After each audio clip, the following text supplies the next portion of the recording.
IPO perdana PT Meridiana Education Tbk atau Meri jadi sorotan tak hanya karena lonjakan harga sahamnya tapi juga janji Meridiana yang tak akan jual saham pribadinya hingga 5 tahun ke depan.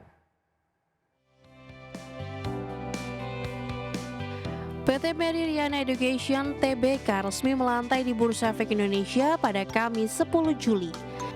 Saham berkode Meri ini langsung naik 34,38% ke level Rp172 per saham dan masuk status auto rejection atas. Pendiri sekaligus komisaris utama Meridiana menyatakan tak akan menjual sahamnya hingga tahun 2030. Janji itu dituangkan dalam surat komitmen yang diserahkan langsung ke Bursa Efek Indonesia. Meri menawarkan 235 juta saham baru dengan harga perdana Rp128 per saham. Dari penawaran umum ini, Meri mengantongi dana segar sebesar Rp30,1 miliar. Perusahaan ini memiliki unit bisnis di bidang pendidikan, kursus, dan pelatihan. Berbagai sumber, IDX Channel.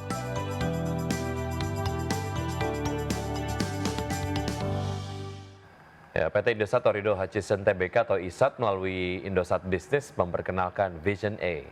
Iya, teknologi ini menawarkan pengawasan berbasis kecerdasan artifisial yang dirancang untuk mentransformasi industri dalam menjaga keamanan, meningkatkan efisiensi operasional, serta mengoptimalkan pengambilan keputusan berbasis data. PT Indosat Ooredoo Hutchison Tbk melalui Indosat Business memperkenalkan Vision AI, sebuah solusi pengawasan berbasis kecerdasan artifisial yang dirancang untuk mentransformasi industri dalam menjaga keamanan, meningkatkan efisiensi operasional, serta mengoptimalkan pengambilan keputusan berbasis data. Dengan teknologi AI dan Deep Learning, Vision AI menghadirkan sistem kamera pengawas yang tidak hanya merekam, tetapi mampu menganalisis situasi secara real-time, mengenali pola-pola tertentu, serta memberikan peringatan dini atas potensi risiko maupun peluang yang muncul. Hal ini memungkinkan pelaku usaha untuk merespon kondisi lapangan secara cepat, tepat, dan berbasis data, sembari tetap menjaga aspek privasi dan keamanan data pengguna. Kehadiran Vision AI mencerminkan pergeseran paradigma dari sistem pengawasan pasif menuju pendekatan yang lebih aktif, cerdas, dan kontekstual. Vision AI dirancang dalam format modular dan fleksibel untuk menjawab beragam kebutuhan bisnis. Produk ini tersedia dalam bentuk AI Box, kamera yang sudah siap AI, sensor 3D stereo, serta platform pelatihan AI yang dapat disesuaikan dengan kebutuhan industri tertentu. Berbagai sumber IDX Channel. Terima kasih Anda masih bergabung bersama kami. Pemirsa, emiten produsen alat kesehatan PT Diastika Biotekindo Tbk menetapkan target pertumbuhan pendapatan double digit setelah resmi melantai di Bursa Efek Indonesia. Ya, Direktur Utama Diastika Biotekindo Franciscus Saverius menyatakan pada 2025 perseroan menargetkan pertumbuhan pendapatan hingga 40% secara tahunan.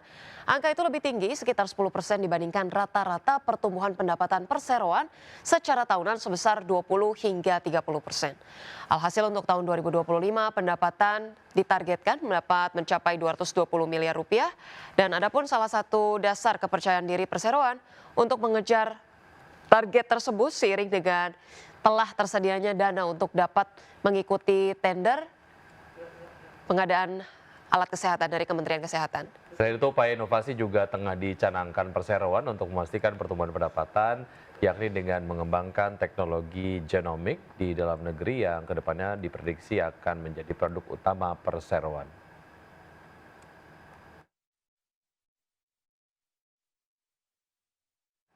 Ya, sementara itu emiten perkebunan dan pengolahan kelapa sawit PT Dharma Satya Nusantara Tbk atau DSNG siap melunasi obligasi berkelanjutan 1 Dharma Satya Nusantara tahap 1 tahun 2020 seri B.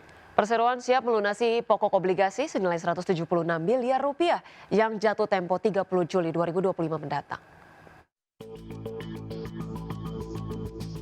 Emiten Perkebunan dan Pengolahan Kelapa Sawit PT Dharma Satya Nusantara Tbk atau DSNG siap melunasi obligasi berkelanjutan 1 Dharma Satya Nusantara tahap 1 tahun 2020 seri B. Melansir keterbukaan informasi Bursa Efek Indonesia di hari Rabu lalu, perseroan siap melunasi pokok obligasi senilai 176 miliar rupiah yang jatuh tempo 30 Juli 2025 mendatang. Perseroan memastikan hal tersebut tidak akan berdampak pada kegiatan operasional, hukum, kondisi keuangan, atau kelangsungan usaha perusahaan. Obligasi tersebut merupakan bagian dari obligasi berkelanjutan 1 Dharma Satya Nusantara tahap 1 tahun 2020 senilai Rp451 miliar yang terbagi dalam 2 seri. Seri A sejumlah Rp275 miliar yang bertenor 3 tahun dengan kupon 9,6%, sedangkan seri B senilai Rp176 miliar bertenor 5 tahun dengan kupon 9,9%. Dana ini digunakan perseroan untuk melunasi sebagian pinjaman perseroan dan anak usahanya, yakni PT Swakarsa Sinar Sentosa kepada PT Bank Sentral Asia Tbk. Obligasi ini merupakan bagian dari penawaran umum berkelanjutan 1 dengan target dana yang dihimpun mencapai Rp2 triliun. Perseroan memperoleh pernyataan efektif dari Otoritas Jasa Keuangan pada tanggal 23 Juli 2020 terkait dengan penawaran obligasi tersebut. Berbagai sumber IDX Channel.